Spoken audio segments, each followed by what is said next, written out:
Hi, I'm Sarah from the upcoming. A real pleasure to be with you here in Cannes. Thanks so much for taking time to speak with us. Huge congrats on the movie. Can you give us a brief intro to Last One for the Road? When people come in to watch it, what can they expect? It's a movie, it's a kind of, we can call it a road movie. And it's about these two old men, not old, like on 50s, 60s, that are living in the region of Veneto. They like somehow bump into this guy that is Giulio, is an architect student, and they spend a day and a half, maybe something more together, and kind of they learn from each other. Giulio is in a very particular moment of his life because he's like he's close in his like bubble of university studies, and actually he's far away from his home because he's actually from the south of Italy. So he's finding himself in the north, and somehow he met these two guys. He met these two guys, and yeah, they live a day and a half together. Of how can I call it? Of there is a lot of alcohol. You drink and then you drive. Is everything is is very like on this way. But yeah, I'd say that it's very. I love the movie. I know I'm not supposed to say that, but because I'm in it. But to be honest, go watch the movie because I think it deserves to be watched. And you were saying just before the interview how prolific you have been, so early on in your career. Hand of God, American Backyard. But I love the fact that each of the roles are so completely different too. And this one feels really kind of offbeat and kind of kitsch somehow.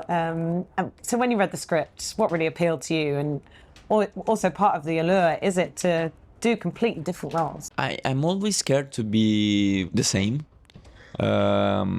in every role, but in this case, when I read the script, I was like a bit doubting about the way of working on this type of role, because we can say that it's like shy and something like that, but actually there is something deeper.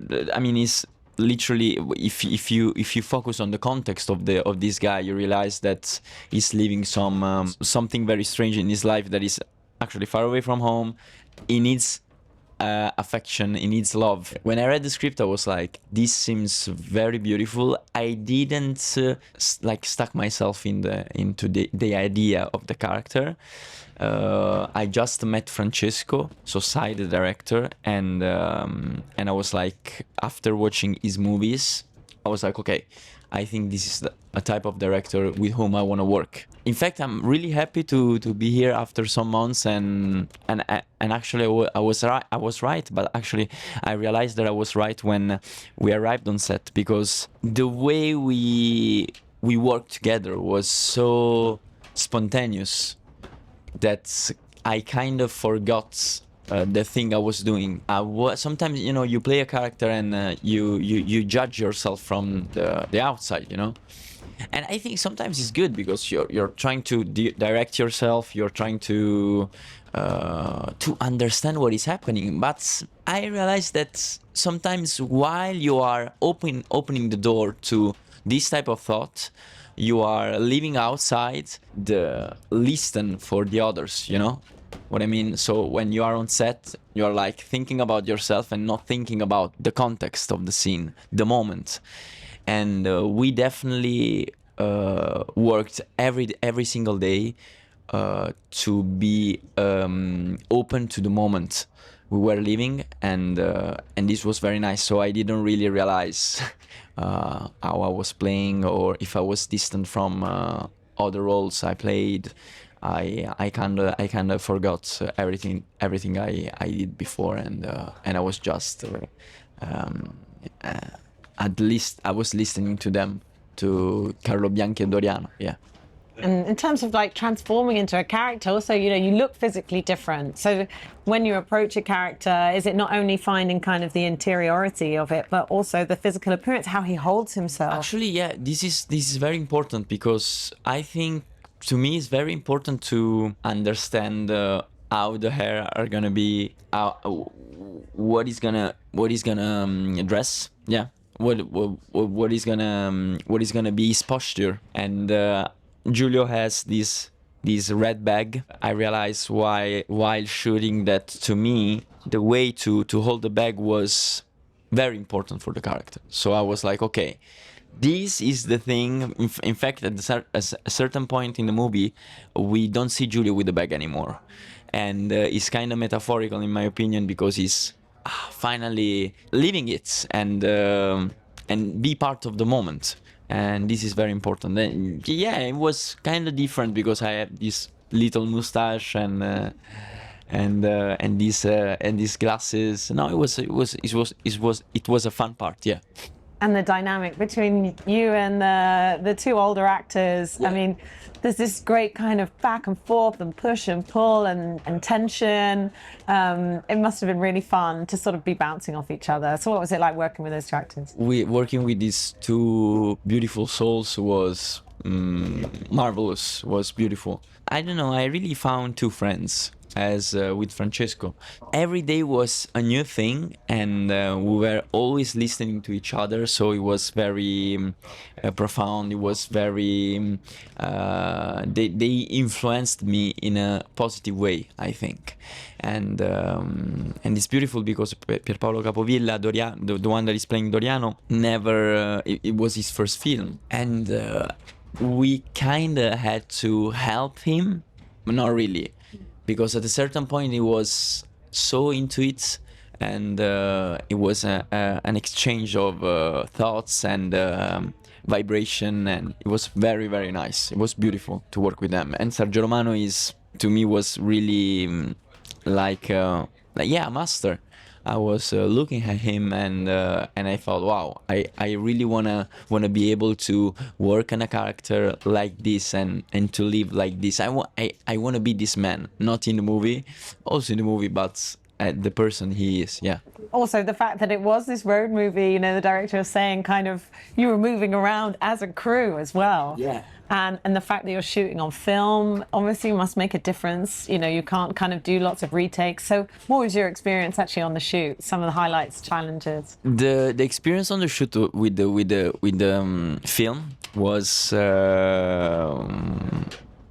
you know, was sometimes you hear about that and you're like, with the film it's gonna be difficult because you need to rehearse and a lot and stuff like that. But at the same time, we really were so calm with that we didn't even think about it, pressed by the idea of we have to do it right, otherwise it's gonna be bad for the film, etc. It was more a way to be more in touch with each other, and just to, you know, swim in it with this flow. And sometimes, of course, with the film you have some technical problems, so you have the sometimes you shoot a scene and you're very happy about it, and the technician is going there and it's like, this is not good, because with the lens is looking if there is the air, you know, on the film, and you have to reshoot. But I think these moments were very it was kind of a meditation, you know. We were like kind of meditating when it wasn't good on film. We were like, okay, we are tired, we have to do it again, but okay, it's gonna be fine, and we were even more listening to each other. Yeah. And what I love about the film is that it almost feels like being on a hangover, where you're feeling a bit slow, everything's a bit hazy, but you also kind of have this vulnerability. You can get quite introspective and philosophical. Did you feel that when you were making the film? Was that kind of the sentiment? I mean, it's a movie that is very slow. It's a movie that is very not very, but it was kind of a poor movie, you know. So we were like, we had the essentials to work with, and we had to, you know, focus on that. But I think it was very, I don't know, I think this movie was, and it's rare in my opinion, it was literally a moment to share things. I think we started, all of us, we started from zero, you know. when we were doing the rehearsal for the movie before the beginning, we weren't working on the lines. We were working about the listening, you know. So it became philosophical. It became very profound on this point of view. So yes, we were feeling that. We were feeling hangover too sometimes, but I think it was very nice. I think it was very sincere. That's why I was saying before, go watch this movie, because it's a movie really made with love, and this is this is rare. This is kind of unique, and I think you can feel that. And it's a slow movie. It kind of reminded me of I don't know.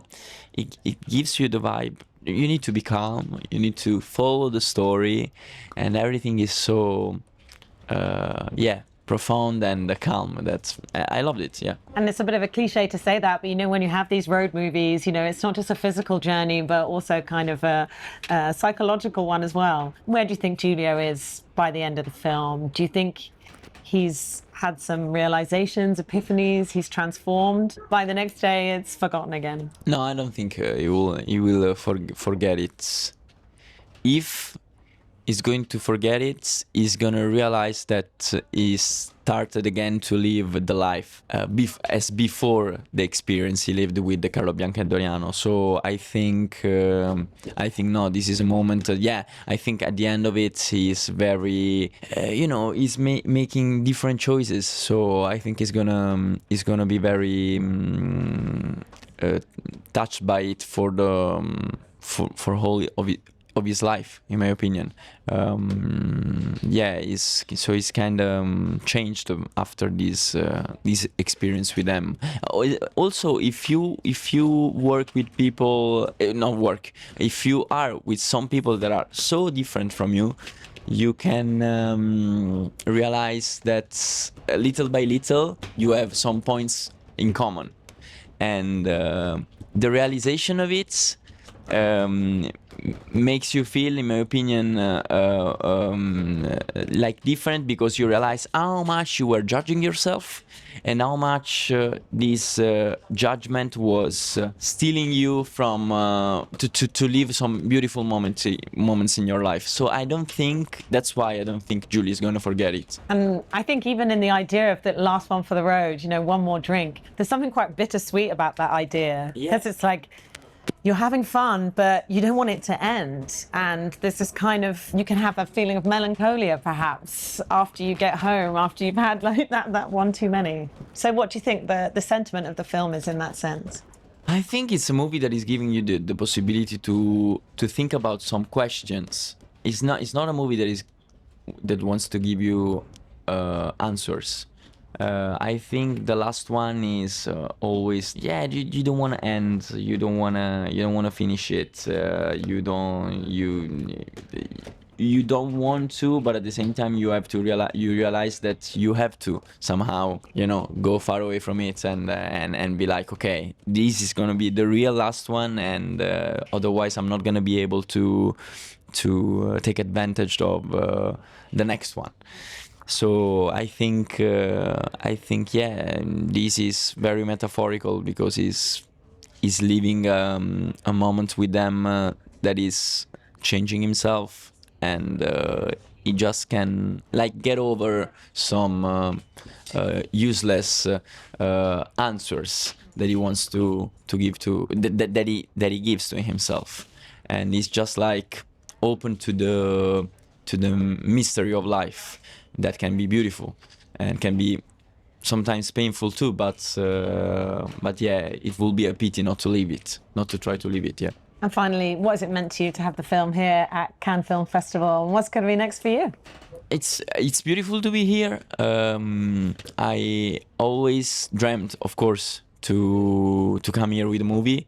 I was very happy to go to Venice, but Cannes, I don't want to compare the two festivals, of course, but I always dreamt to come here to Cannes. So to be here with a project that you love and with the people that you love is really I don't know how to describe it. It's fantastic. And then next for me, a movie in France.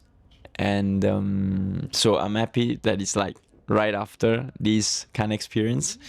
And yeah, some project at the end of the year, but we wait for it, and we never know, because this is the worst part of this job, is that you never know until you finish a job, you finish a movie, you never know that you're gonna start it. You're gonna see him, you're gonna see it alive. Yeah, but yeah, I'm very happy to be here. And are you going to be working in French? Yeah, I'm gonna work in French. Yeah, Nice. I'll try to work in French. What's it about, the film? It's kind of I don't want to talk about it, but it's not that I don't want to talk about it, and don't think I can really talk about it, and also because we didn't shot it, so we didn't shoot it, so I'll take the time, but it's very oniric, you know. I don't know what is gonna happen. I just know that I have to study French. That I still and it's nice. Got your work cut out. Well, thank you so much for sharing with us. Grazie. Huge Grazie a te. congratulations on the film, and really enjoy the rest of the time in Cannes.